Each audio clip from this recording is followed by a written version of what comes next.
리플렉스 스롬보시스는 이제 오래된 주제긴 하죠. 이제 탑이 처음 나오면서부터 문제가 됐던 건데, 말씀하신 대로 해결책이 명확치 않고 이제 저희가 이제 노악 사용에 대한 블리딩 이슈가 너무 컸기 때문에 임상적으로 정말로 얼마나 발생을 하고 이게 어떤 원리로 어떻게 대비하면 좋을지 뭐 이런 데 대해서 좀 인사이트를 드릴 수 있으면 좋을 것 같습니다.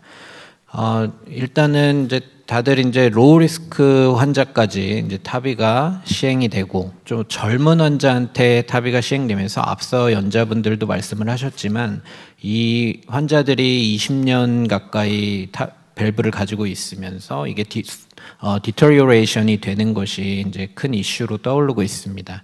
그 중에서 이제 뭐 다른 원인들은 이제 저희가 어떻게 할 수 없는 부분들이지만 이 스롬보시스가 리플렛에 생기면서 일어나는 디터리오레이션은 그래도 약제로 어느 정도 치료도 가능하기 때문에 이제 특히 더 관심을 가질 수 있는 것 같습니다.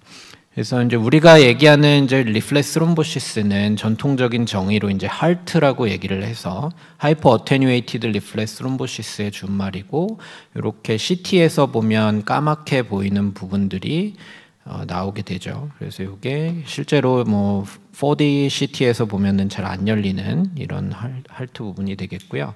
저희 케이스를 먼저 보시면 이제 70세 남자 환자고 바이커스피드 시비어 AS 환자입니다. 그래서 여기가 이제 퓨전된 부분인지 어쨌든 칼시파이드 칼슘이 아주 벌키하게 꽤 있고요.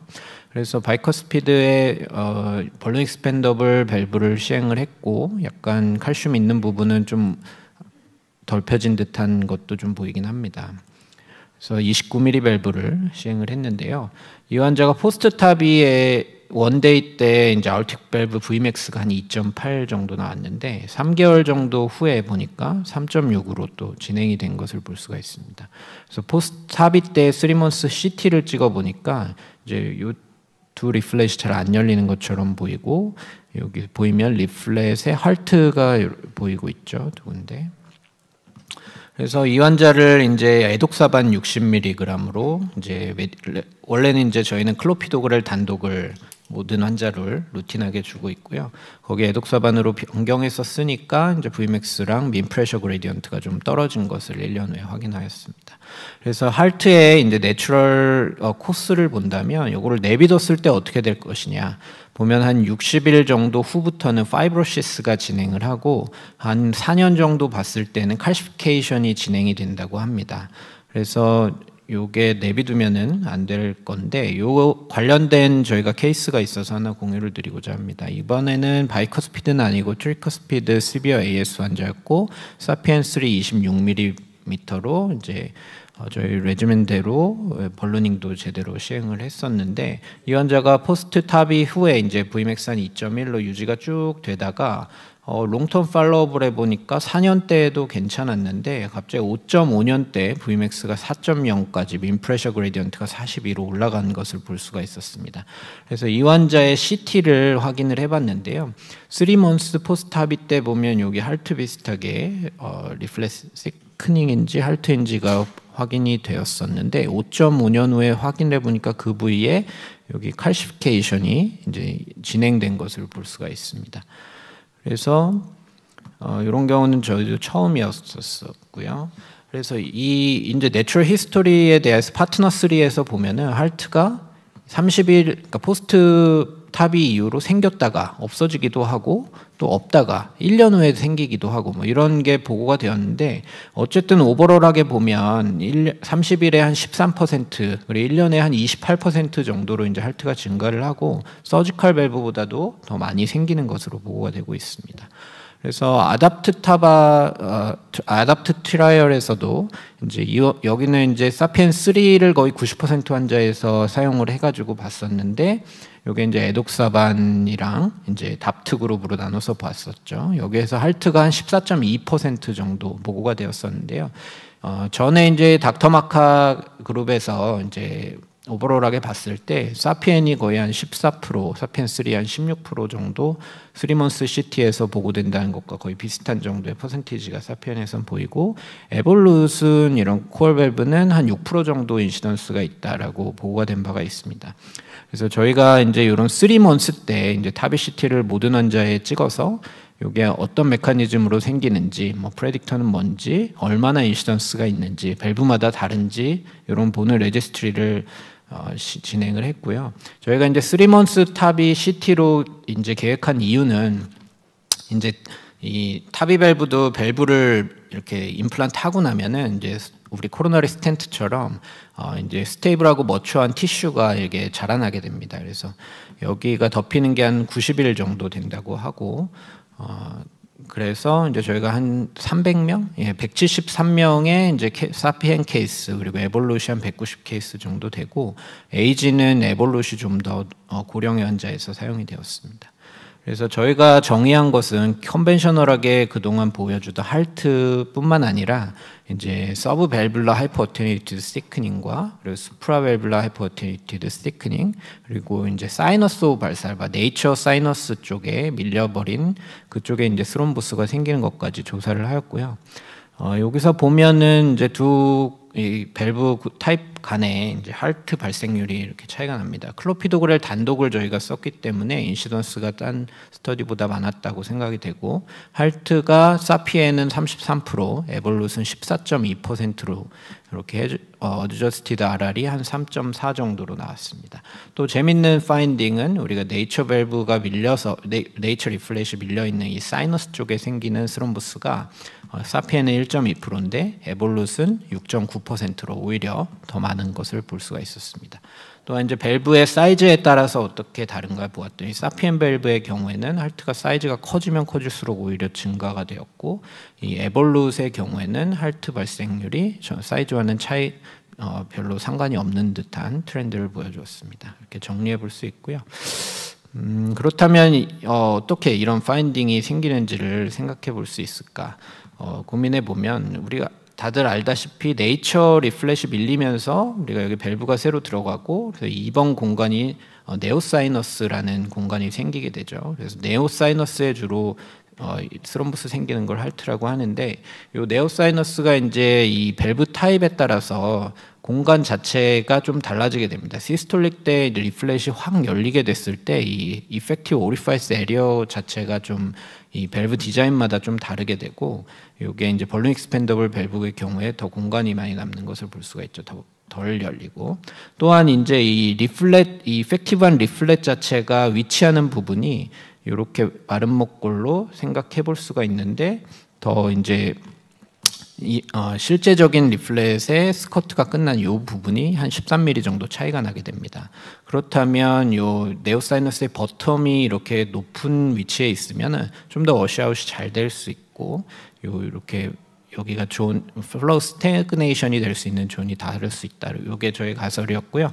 그래서 이제 CFD 모델로 이런 거를 검증해 보는 모델을 시행을 하였습니다. 그래서 환자 아orta를 뽑아서 여기에 이제 밸브를 저희가 넣어가지고 이때 CFD를 생각해 보면, 일단은 요게 이제 데드 존이 되는 이런 네오사이너스의 볼륨이 이렇게 수프라 애뉴라일 경우에는 더 볼륨 자체가 적게 되겠고요. 거기에 이제 저희가 벨로시티 웨이브를 보여보았을 때 이렇게 슬로우 플로우가 있는 공간 데드존이 이렇게 인트라애뉴라 타입이 훨씬 많은 것을 볼 수가 있고, 이것을 이제 좀 더 객관적인 지표인 릴레이티브 레지던스 타임으로 보았을 때 레지던스 타임이 높다는, 빨간색으로 높다는 것이 더 플로우가 정체된다는 것을 의미할 수 있거든요. 그게 이제 수프라 애뉴라보다는 인트라 애뉴라 타입이 더 높더라. 그래서 밸브의 디자인이 다르지만 저희는 똑같은 사피엔의 리플렛을 써서 이것을 스프라로 올려보았을 때 이 차이를 보았기 때문에 이제 밸브 임플란트의 스프라 타입과 인트라 타입의 이 디퍼런스를 보여주는 지표라고 생각을 합니다. 그래서 이게 다른 연구들에서도 이렇게 보여주진 않았지만, 보면은 이제 사피엔 3가 코어 밸브보다 더 스트롬보스가 많고 익스펜딩을 더 많이 시킬수록 더 많더라라는 보고가 있었고, 코어 밸브나 에볼룩 같은 경우는 오히려 마이너스 뎁스 정도로 임플란트 되면은 이게 훨씬 더 많이 생기더라라는 그런 지오메트리컬한 이런 파인딩도 있었고요. 요거를 이제 저희처럼은 아니지만 실험적인 것으로 실제 소프트웨어는 아니고 시뮬레이션은 아니고 실험으로 보았을 때도 이런 데드존이 생기는 것을 확인한 바가 있었습니다. 그래서 이런 할트가 정말로 뭐 문제가 될 것이다, 뭐 문제가 별로 안 된다라고 얘기하는 그룹들이 있어서 조금 왈가왈부하지만 이제 뭔가 이제 문제가 된다고 하는 데이터들을 좀 보면 이제 디세이블링 스트로크까지는 아니더라도 이제 TIA 발생률이 이제 닥터 마카 그룹에서도 차이가 난다고 보고가 된 바가 있었고, 미니애폴리스 하트 인스티튜트에서 보고한 바로는 할트가 있는 그룹이 올코즈 데스도 높고 카디악 데스도 높고 스트로크 TIA도 높더라라고 보고한 바도 있습니다. 또한 이제 파트너 3 카디악 CT 서브 그룹에서도 이제 이런 컴포짓 엔드포인트 TIA까지 확인했을 때 이제 할트 그룹이 더 인시던스가 높다는 것을 보고한 바가 있습니다.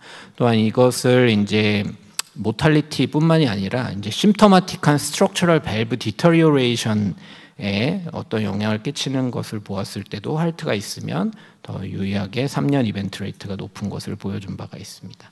그래서 이 할트가 생겼을 때 그러면 어떻게 하면 되느냐?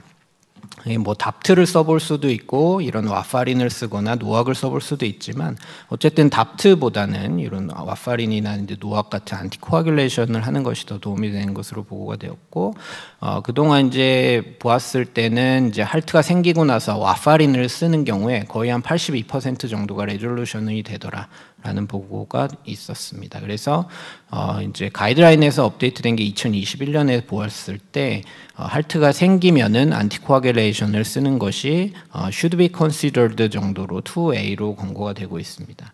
그렇다면 이제 처음부터 왜 안티코아귤레이션을 쓰면 안 되느냐에 대해서 우리가 이제 많은 임상 연구들이 진행이 되었죠. 그래서 답트를 먼저 쓸 건지 타비하고 노악 삽트 노악을 쓸 것인지 이런 연구들에서 하나같이 일관되게 이 고령 환자들을 우리가 대상으로 타비를 하기 때문에 하이 블리딩 리스크가 문제가 되어서 이제 삽트가 일단은 퍼스트 라인 드럭으로 심플 타비 환자에서는 권고가 되고 있고요. AFib 없을 경우에. 그리고 또 재밌는 데이터 하나 보여드리면 오션 타비 레지스트리에서 서브그룹으로 보았더니 그렇다면 이 삽트 중에선 뭐가 좋냐에 대한 아스피린보다는 클로피도그렐이 좀 더 좋은 결과를 보였던 것도 있어서 한번 소개를 드립니다. 그래서 정리해 보자면 이제 타비는 이 사비보다 이제 리플렉스 스롬보시스가 더 잘 생깁니다. 그리고 이런 사피엔이 에볼로 날보다 이런 리플렉스 스롬보시스가 더 흔하게 생기는 것으로 보고되어 있습니다.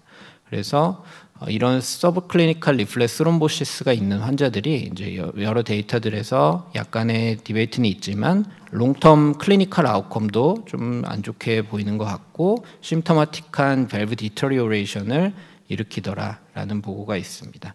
그래서 최근에 이제 로우리스크 타비 페이션트의 5year 롱텀 팔로우업을 한 것을 보았을 때 이제 타비가 이제 서지컬보다 이렇게 아웃컴이 좋지 않은 것 같아 이제 밸브의 디터리오레이션이 영향을 끼치는 것으로 생각을 해보면 이 할트도 무시하고 지나가지 못할 것 같고요. 일단 리플렉스 스롬보시스가 발견이 되면 어쨌든 쇼텀하게는 안티코아귤레이션을 하는 것을 권고를 드리고 이런 뭐 병리학적인 소견을 바탕으로 보았을 때 한 3개월 정도째의 CT를 확인을 해서 이 치료를 좀 이렇게 안티코아귤레이션을 쓸지 말지를 결정을 하는 것이 도움이 될 것 같습니다. 그래서 저희 CFD 결과에서도 이렇게 타입에 따라 다른 이 데드존 볼륨을 보여드리고 플로우가 스태그네이션 되는 양상도 같이 보여드렸는데 이게 사실은 이제 리플렛의 움직임까지 넣은 이 FSI로 코드로 좀 진행하는 게 메인 프로젝트인데 그거는 아직 좀 결과가 완성되진 않아서 다 함께 보여드리겠습니다. 지금 하고 있는 새로운 연구는 이런 환자에서 이런 지오메트리컬한 문제뿐만 아니라 이런 섬유소 용해 장애 같은 뭐 이런 환자 클리니컬 팩터가 또 다른 것이 영향을 끼칠 거라고 생각이 돼서 다른 연구를 또 진행하고 있습니다. 경청해 주셔서 감사합니다.